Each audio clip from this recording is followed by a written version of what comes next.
Will reconvene, and the chair recognizes the gentleman from Florida, Mr. Deutsch, for 5 minutes. Thank you, Mr. Chairman. Attorney General Sessions, thanks for being here. General Sessions, who do you work for? Do you work for the American people or do you work for the President of the United States? Well, I'm a member of the executive branch, and I work for the American people.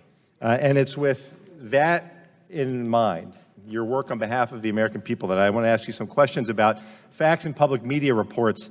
On February 14th, the President asked the FBI director about the Flynn investigation, and I quote, he said, "I hope you can see your way clear to letting this go, to letting Flynn go. He's a good guy. I hope you can let this go." Close quote. Then on May 9th, the President fired Comey. On May 11th, he went on television and announced that he fired Comey because of, and I quote again, "the Russia thing with Trump and Russia," close quote. General Sessions, do you think it would be reasonable for the members of this committee to conclude that the President, by first interfering in one investigation and then interfering in an investigation into himself, committed obstruction of justice? I don't believe that's a fair conclusion, and but it's a matter that I guess would be in the breast of the special counsel. The obstruction of justice being any, among other definitions, the most popular one in statute, any communication that endeavors to influence, obstruct, or impede the due administration of justice. That's exactly what the President did in both of those cases. And in spite of, moving on to the special counsel that you brought up, in spite of efforts, bipartisan efforts to protect the special counsel, Mr. Mueller, the Republican leadership in this committee have refused to take action to ensure that he's protected. Do you believe that the President has the legal authority to fire special counsel Mueller? I'm not able to express an opinion on that at this Can he moment. fire members of the special counsel's team? I'm not able to answer that. General Sessions, do you believe that the President should have the authority to be able to block investigations into his own campaign? Investigations have to be conducted by the appropriate law enforcement officers without fear and favor, without politics or bias. Right, and without fear of being dismissed by the President in order to block that investigation, because again, that would certainly appear to represent obstruction of justice. And when you fail to acknowledge that, it is essentially a green light to the President to go ahead and do that. And I wanted to talk about the special counsel's investigation. Thus far, there have been some indictments. There's a guilty plea. Can you tell me, in your opinion, does the President have the power to pardon George Papadopoulos? It would be premature for me to comment on that, I believe. Because? The President has power to pardon. There's no doubt about that. Right. Does he have the power to pardon Paul Manafort and Rick Gates ahead of a trial and a conviction? I'm not able to comment on that. I haven't researched that question. I think it's settled, maybe settled law, but I'm not. What do you think the settled law is? I don't know. And does he have the power to pardon Michael Flynn, any other member of the Trump campaign? Let me ask you this. Does the President have the power to pardon his own family members? Could the President today pardon Donald Trump Jr. for, among other things, being in contact with WikiLeaks regarding these emails? Can he make those pardons today before there's anything further that comes from the special counsel's investigation? I would not be able to answer that at this moment with any authority.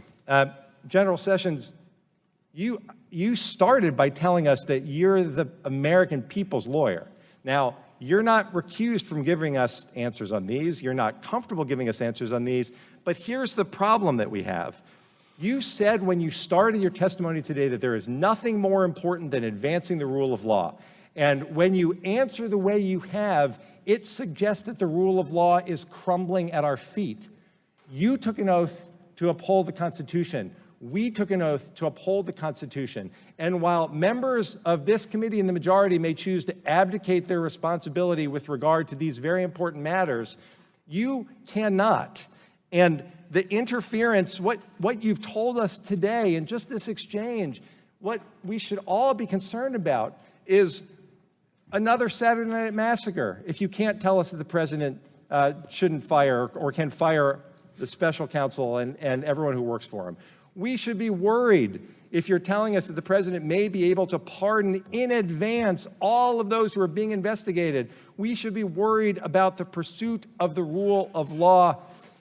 General Sessions, again, we may in this committee. The time of the gentleman has expired. The Attorney General can respond if he chooses Well, to do so. just briefly, one of the things, if you respect the rule of law, is the Attorney General should not be giving legal opinions from the seat of his britches.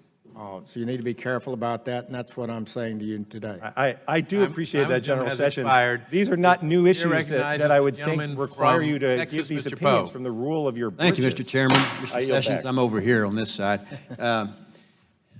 If pursuant to a warrant, there is a wiretap, conversation is seized under the Foreign Intelligence Surveillance Act, and one person is a foreign agent, the other person is an American citizen, is the release of the information regarding who the American citizen is and or the conversation of the American citizen a violation of federal law? I believe it is. And if somebody releases that information, Maybe factual distinctions. I know, but I'm just think hypothetical. it Somebody is. releases the information of the name of that person and or the information contained by that person, that is a federal offense. Unacceptable, and it could be a federal offense. So has anybody been prosecuted under your regime for doing that, whether it's been in the White House or some other government agency where we hear about leaks of classified information? Are you prosecuting anybody for that? For release of FISA-obtained information. Release of the information of who the American is and or the conversation by the American, that's classified information. Is your department investigating anybody for that? I cannot confirm or deny the existence Or are of you an prosecuting investigation. anybody for that? Nobody is under indictment, although we've got at least 4 indictments this year of leaks of classified information. All right, I And wanna we talk will about- continue to press those cases. All right, good. We want to talk about the Foreign Intelligence Surveillance Act. Secret courts issuing secret warrants to get information on terrorists overseas. That's generally the purpose of the FISA law and FISA courts. Would you agree with that? Well, that's not a perfect summary, but it's not- got it's too short. substance to it. It's too short. We know we can't trust the NSA. James Clacker testified before this committee in 2013 that the NSA was not spying on Americans. Then all of a sudden, this guy named Snowden showed up, and we found out, whether I don't like Snowden at all, he ought to be prosecuted, I think. But anyway, we learned that the American public was being spied on by the NSA. Part of the Foreign Intelligence Surveillance Act gives the NSA authority to seize information like emails, text messages, communications by these bad guys, foreign agents or terrorists overseas, to collect their information to make sure that America is safe. During that process, as you know, they call it incidental information. Information on Americans, who they are, and what those conversations may be, is also seized. The NSA says that's incidental information. Now, it's my understanding the Justice Department is opposed to the USA Liberty Act, which would require that before government goes into that information on Americans, when they're not the target's these terrorists, goes into that information on Americans, that there has to be a warrant signed by a real judge that states probable cause before that information can be seized. Now, my understanding is the Justice Department, under your leadership, is opposed to that warrant requirement. Is that correct? That is absolutely correct. So you're a former judge. Would-be judge. Pardon? A would-be judge. Yeah, I want to be judge, yeah. I'm a former judge, too. You don't think probable cause and a warrant requirement is required to go into that information that is, first of all, the seizure is done by government without a warrant. So it's seized already. And before it can be then searched, you also don't require or believe that a warrant should be required by any court to go into that information? Well, I'm just asking the same question. The courts have so held. I'm not asking that question. Well, I agree with the courts. No, you agree Not with you, the courts. Congressman, on that. You get lawfully Don't you think obtained that records, Excuse me, documents. reclaiming my time. All right. You agree with the courts on that, not me. But let me tell you something. It is the responsibility of Congress to set the privacy standard for Americans. That is my correct. personal opinion, and I think the Constitution supports it, that before government can go in and see something and then search it on an American citizen that's incidental to the search on the target, government should get a warrant for that conduct. That's spying on Americans. And we know that we can't trust the NSA to keep from doing that. Is that data ever destroyed on Americans? Or is it kept forever? I believe it has, definitely has a limited time span, and I think it's 5 years. So Americans shouldn't be concerned that information is being collected on Time them of the and gentleman searched, and has we don't have any expired. say-so about a Gentleman has warrant. expired. The chair recognizes the gentleman Thank from you. Illinois, Mr. Gutierrez, for 5 minutes. Mr. Chairman, before I begin, I think I have a solution that could allow the committee to move on to other important national matters like gun control and immigration. Your side clearly wants an investigation of Hillary Clinton, and our side has been begging for months to hold hearings and start an investigation of the Trump administration and campaigns' improper ties to Mr. Putin and the Russian government. My solution would save the American taxpayers a lot of grief and a lot of money by eliminating the need for the investigations. I propose we simply go to the president and the former Secretary of State and ask them both to resign. I'll go to Hillary Clinton, you can go to Donald Trump, and we'll say them both to resign. Then we can move on as a nation from an election that just never seems to end. Now, I did Google organizations that Hillary Clinton leads, and it came out 0. So I'm not quite sure what you're going to get her to resign from, because she doesn't appear to be in charge of anything. Last time I checked, she got 3 million more votes than Donald Trump, but she lost the election. So I don't know, why don't we move on and really look at the nation? So, Attorney General, I'd like to ask you, you said earlier today it was a brilliant campaign, referring to the Donald Trump campaign. Is that true? You feel that? It was a remarkable thing that overcame a lot of Remarkable, obstacles. brilliant campaign. When Now, people couldn't have. in campaigns, candidates make promises during campaigns. You think candidates should fulfill the promises they make during campaigns?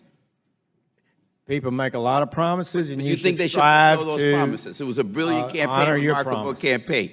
And as a member of the cabinet of President Trump, do you feel an obligation to fulfill those campaign promises? I mean, when he asked you to come on, did you think you should fulfill the campaign promises? I believe the Attorney General should enforce the law first I and understand foremost. enforce the law, but he said you're helping him on the Muslim ban, on immigration issue. I mean, you think he should fulfill President those makes promises? decisions, and if it's lawful, we Okay, defend good. it. If it's lawful, Okay, I like that if it's lawful. But you said it was a remarkable and brilliant campaign.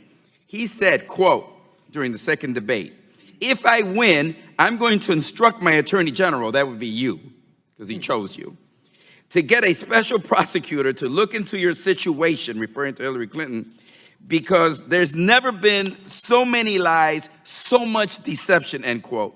And when Hillary Clinton responded, she said, "because you'd be in jail."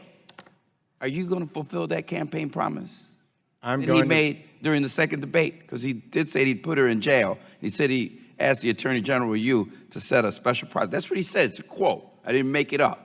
What did he say? Are you going to keep that campaign promise? I'll fulfill my responsibilities under the law. Are you going to keep the campaign promise? That's a yes or no.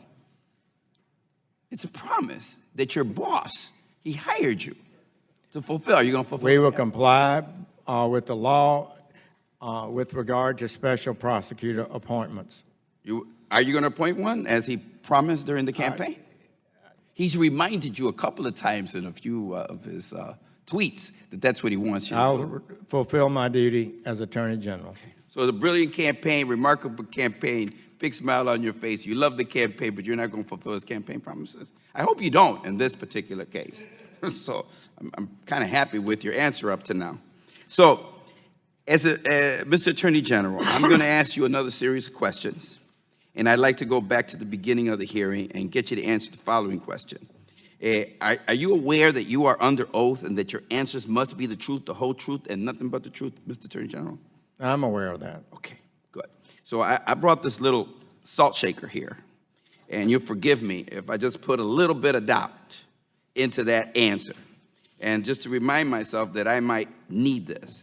And I ask unanimous consent that this article from Mother Jones Magazine be entered into the record with the headline, 3 times Jeff Sessions made false statements under oath to Congress.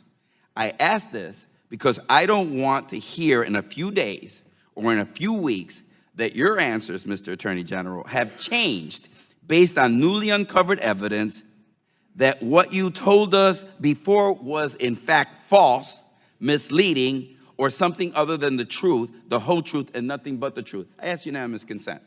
That objection be made a part of the record. Thank you. Under oath in the Senate, you said, as a surrogate, quote, a time or two for the Trump campaign, you did not have communication with Russians, but in March, it was revealed you did. Did you have campaign communications with the Russians? Because it appears you have had campaign communications with the Russians, Mr. Attorney General.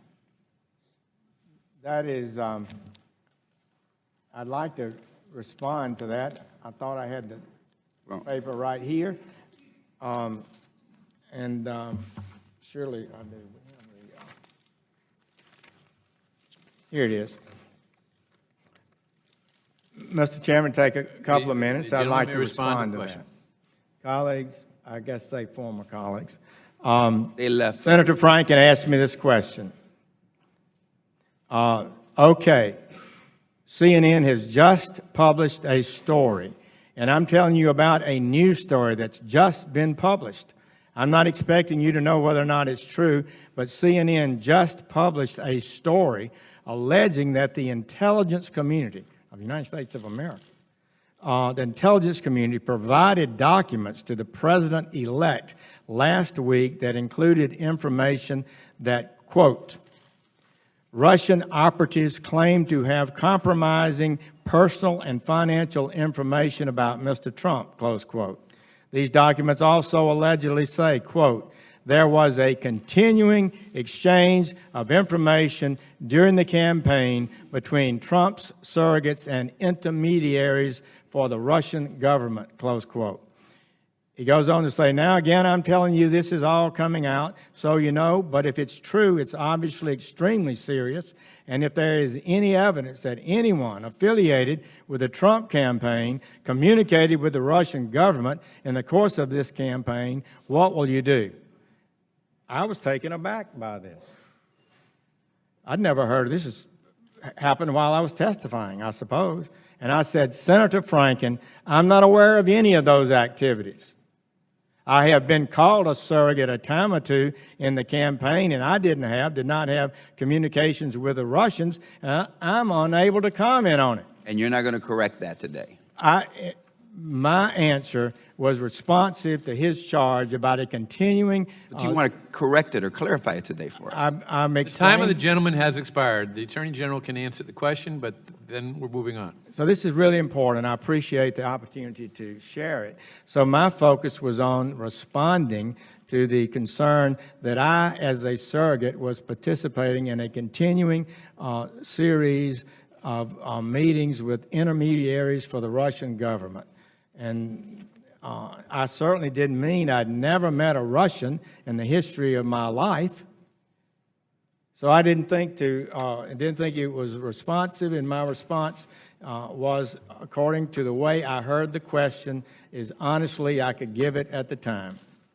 I hope you'll treat me fairly when you evaluate that. The chair recognizes the gentleman from Pennsylvania, Mr. Marino, for 5 minutes. Thank you, Chairman. Thank you, General, for being here. I appreciate it. I'm going to ask you some questions because I am the chairman of the Regulatory Reform and Antitrust Subcommittee on Judiciary. And antitrust is an issue that is now surfacing more so than it ever has in the past.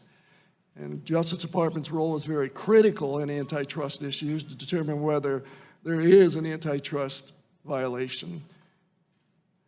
I understand that the Justice Department's position on the AT&T merger will require divestment of some assets. Behavioral conditions have been used in vertical mergers since they pose a lesser danger to competition than horizontal mergers. Is the structural condition in vertical mergers a policy for DOJ at this point? Antitrust policy is important. I've never been an expert at it. It was one subcommittee of the Judiciary I never chose to be a part of. But we have an experienced team in the Department of Justice. We do try to handle each case professionally. We have a good chief now of the Antitrust Division, and I'm not able to announce any new policies at this time, Congressman. Will there be a discussion concerning vertical and horizontal mergers when it comes to the so-called term behavioral conditions, where two companies that are merging may have to divest? Could there be future discussion as to when this behavioral condition would be implemented? Well, the vertical horizontal issue is something that has always been part of the discussion. I don't think it's dispositive of any final decision, but I'm really not able at this time to comment on anything that would be part of an ongoing matter. Understand. And I appreciate you giving me an opportunity to not attempt to answer that. I'm going to switch to human trafficking now. When I was a U.S. attorney, we handled some very heartbreaking and very severe situations concerning human trafficking. And I know that you understand, like I understand, the challenges involved there. But what can you tell me what DOJ has done in upping the prosecutions and the investigations for anti-trafficking?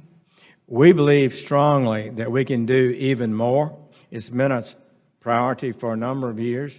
I was recently in the Minnesota United States Attorney's Office. They had a major international case, and I was surprised how much money was involved, almost as much as drug dealers may make. We have a recent report of our people meeting with the child exploitation group. My Associate Attorney General, number 3, Rachel Brand, is very interested in this, and I've empowered her to be engaged in advancing our efforts in this regard, and she's enthusiastically responding to that.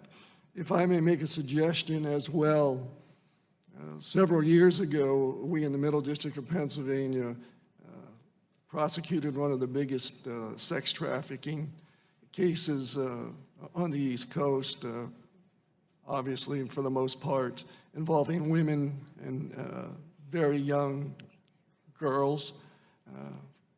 We had a good conviction. These people went away for 30 or 40 years. But one of the areas that we have to help more with the victims is the protection side of things. Of course, during the investigation and during the trial, but subsequent to the convictions, that these women and children aren't forgotten, and there are protections there to keep them from anybody else attempting to do what's been done in the past. And I thank you so very much for your service to us, and I yield back. Thank you. Thank you for your service. The chair recognizes the gentlewoman from California, Ms. Bass, for 5 minutes.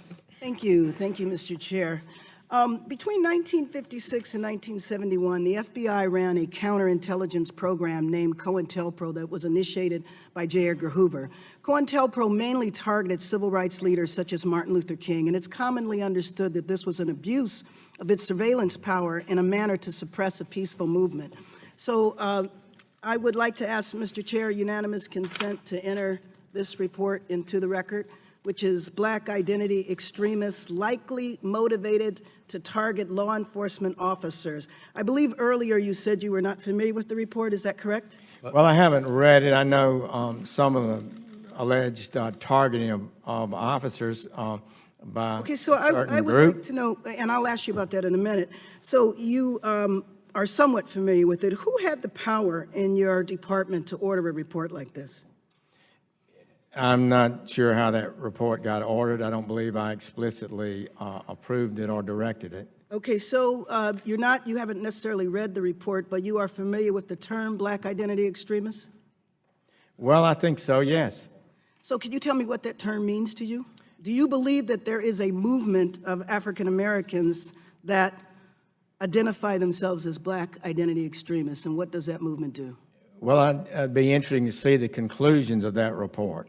But I'm aware that there are groups that do have an extraordinary commitment to their racial identity, and some have transformed themselves even into violent activists. Are you So, aware of white organizations that do this as well? Given that white supremacy is well-documented, well-researched movements such as the neo-Nazis, the Ku Klux Klan, et cetera, are they white identity extremists? I didn't follow that question, please, again. Is there a term or a report on white identity extremists? You mentioned you were familiar with black people who identify with their racial identity. Yes, but it's not coming to me at this moment. Not coming to you? It's Certainly a group such as the Ku Klux Klan. yes, Would be, and then the skinhead movements, but there's a racial identity white movements that have been identified for sure. so has the FBI done a report on white identity extremists that are likely motivated to target law enforcement officers? Is there such I'm a not aware report? of that. Okay. Are you aware of a group called the Sovereign Citizens? I've heard that group, yes. And I believe that the Sovereign Citizens is primarily a white organization that absolutely has targeted police officers and killed police officers. You're not aware of that? I'm not aware of all their crimes, but I know they're a group that's known to have violent tendencies. Could you name an African-American organization that have committed violent acts against police officers? Could you name one today? In this report, they name organizations from 30, 40 years ago, but can you name of one today that has targeted police officers in a violent manner? I believe I could, but I would want to be, to confirm that and submit it to you in writing. But I believe we had, within the last year or so, 4 police officers killed by a group that some have described as extremists. So what has happened is that there have been a couple of incidents in which African Americans did kill police officers who were not associated with a black organization. And so one, for example, in Baton Rouge was associated with Sovereign Citizens, which is primarily a white group. So you should know that there's a lot of concern in the community, especially from organizations such as Black Lives Matter. By the way, would you consider Black Lives Matter a black identity extremist group? I'm not able to comment on that. I have not so declared it.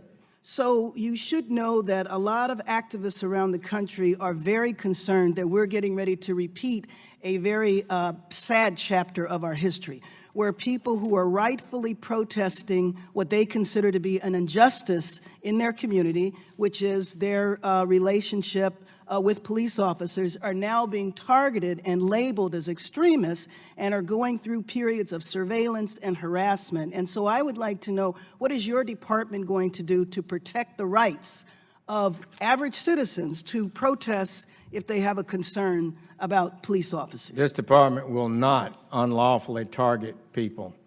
So if that's the case, then I would ask that you review this report, Black Identity Extremists Likely Motivated to Target Law Enforcement Officers, because I personally don't believe that any such organizations exist. The organizations that are referred to in this report are organizations from decades ago.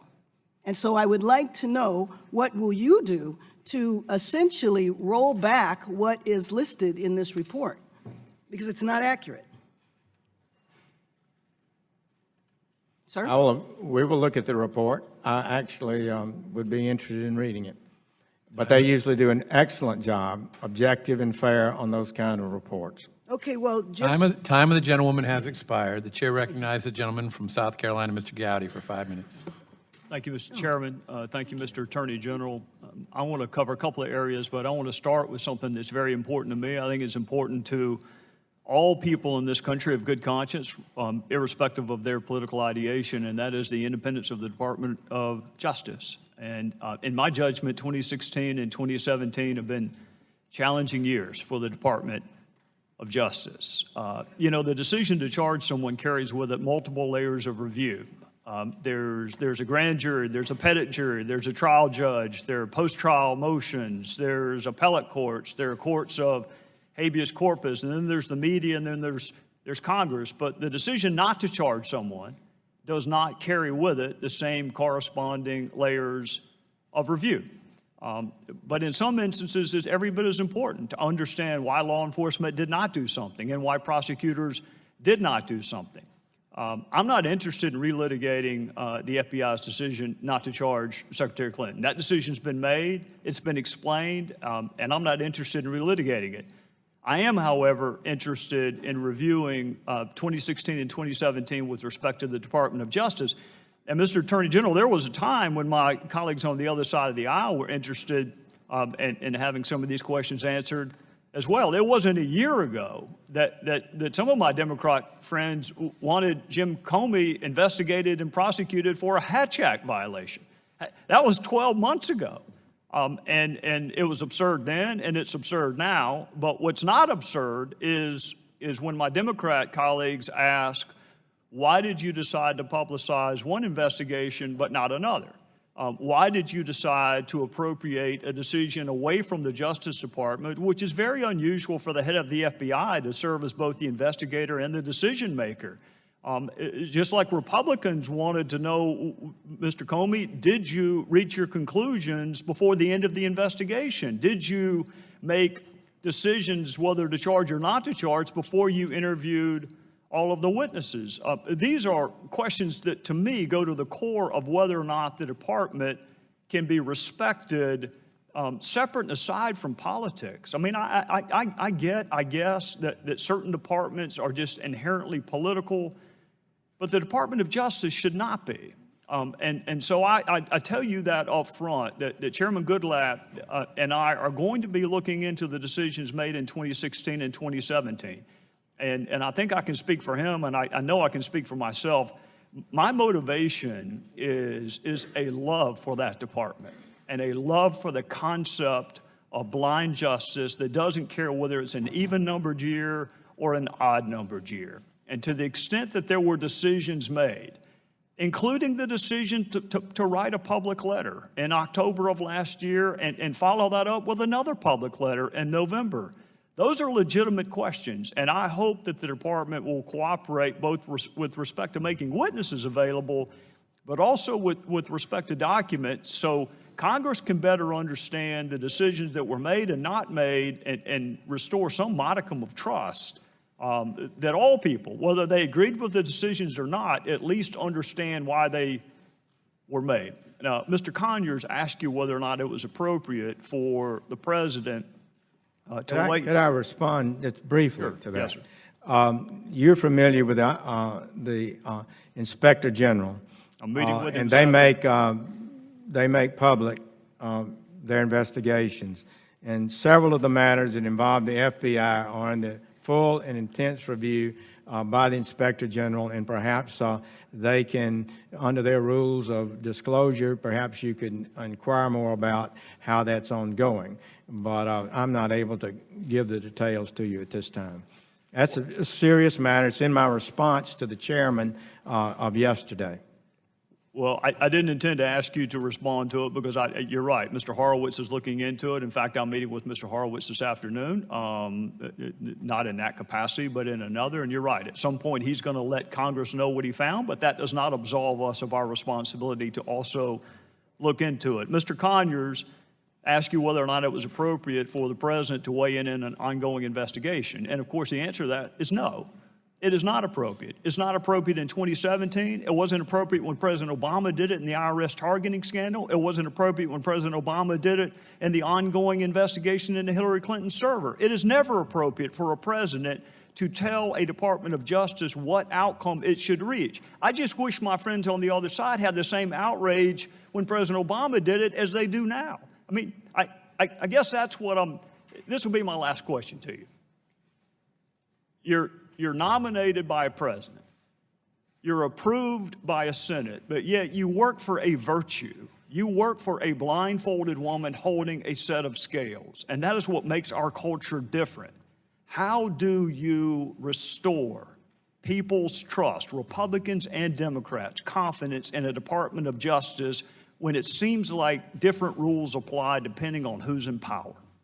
The time of the gentleman has expired. The Attorney General will be permitted to answer. Well, it's a good question and an important question. We intend to do our work according to the established principles of the Department of Justice. We will not be infected by politics or bias. We will make only decisions we believe are right and just, and we're not going to use the department to unlawfully advance a political agenda. We're going to enforce the laws of this country effectively as Congress has passed them, and I am determined that when the years go by, that people will say this Department of Justice did not crumble. It stayed firm and true to the great principles that I was taught in the 15 years I served in the Department of Justice, 2.5 as an assistant, 12 as United States Attorney, and looking up to the Attorney General is somehow so far removed from me that it was beyond recognition. But now I'm in that position. I think I understand the gravity of it. I think I understand the importance of responding to your question, and we'll do our best. Thank you.